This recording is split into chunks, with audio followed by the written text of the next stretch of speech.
Blue whale গেমটিতে এমন কি ছিল যে যেই খেলতো সেই আত্মহত্যা করত? ব্লু হোয়েল গেম খেলে কি মানুষ আদৌ মৃত্যুবরণ করেছে? ব্লু হোয়েল গেমটি মানুষকে কিভাবে মৃত্যু পর্যন্ত নিয়ে যেত? ব্লু হোয়েল গেমটি কে বানিয়েছিল বা কেন বানিয়েছিল? তার সাথে কি কারো শত্রুতা ছিল?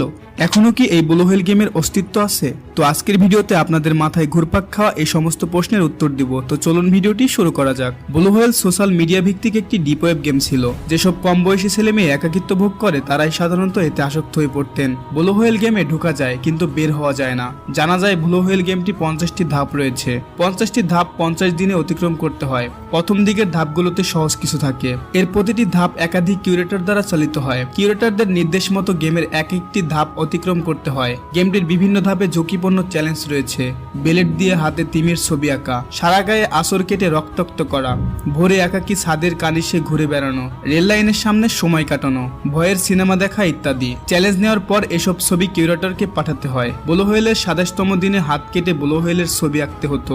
একবার এই গেম খেললে কিউরেটরের সব নির্দেশ মেনে চলতে হয়। গেমের নিয়ম অনুযায়ী সব ধাপ পার হওয়ার পর 50তম চ্যালেঞ্জ হলো আত্মহত্যা। এই চ্যালেঞ্জ নিলে গেমের সমাপ্তি। কিন্তু প্রশ্ন হলো কিভাবে একটি গেম খেললে মানুষের মৃত্যু হতে পারে? স্বাভাবিকভাবে ব্লু হোয়েলের অর্থ নীলতিমি। সাধারণত নীলতিমির মৃত্যুর আগে সাগরের তীরে উঠে আসে আত্মহত্যা করতে। আর এই গেম যারা খেলেন তারা মৃত্যু পাই ডাঙ্গায় উঠে আসেন নিজের জীবন শেষ করতে। মৃত্যুর বিষয়টি মাথায় রেখে গেমের নাম রাখা হয়েছে ব্লু হোয়েল বা নীলতিমি। এই ব্লু হোয়েল গেমটিতে ব্যবহার করা হয়েছে চমৎকার গ্রাফিক্স। ব্যাকগ্রাউন্ড মিউজিকে ব্যবহার করা হয়েছে ভীষণ করুণ ও আবেগী সুর। গেমের মিউজিক শুনলেই শরীরের রক্ত হিম হয়ে যাবে। ব্লু হোয়েল গেমটিতে 50টি লেভেল রয়েছে। গেম ইনস্টলকারীদের বাধ্য করা হয় সবগুলো স্তর খেলার জন্য।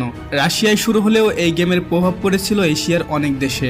সাধারণভাবে গোপনে গ্রুপের মধ্যে অপারেট করা হয় এই গেম। এক্ষেত্রে ফেসবুক, হোয়াটসঅ্যাপের মতো জনপ্রিয় সোশ্যাল প্ল্যাটফর্মকে কাজে লাগাতো অ্যাডমিনরা। ফিলিপ নামে এক মনোবিজ্ঞান শিক্ষার্থী ব্লু হোয়েল গেমের অন্যতম অ্যাডমিন ছিল। সে ভিকন্ত নামে social media blue whale society game নামের একটি সোশ্যাল মিডিয়া গেমের পেজের অ্যাডমিন ছিল।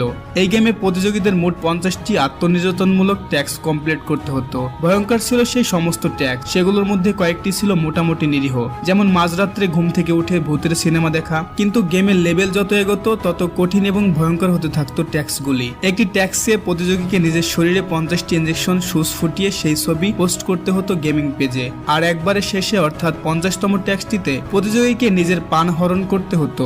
আসলে ফিলিপ কেন এমন গেম বানিয়েছিল?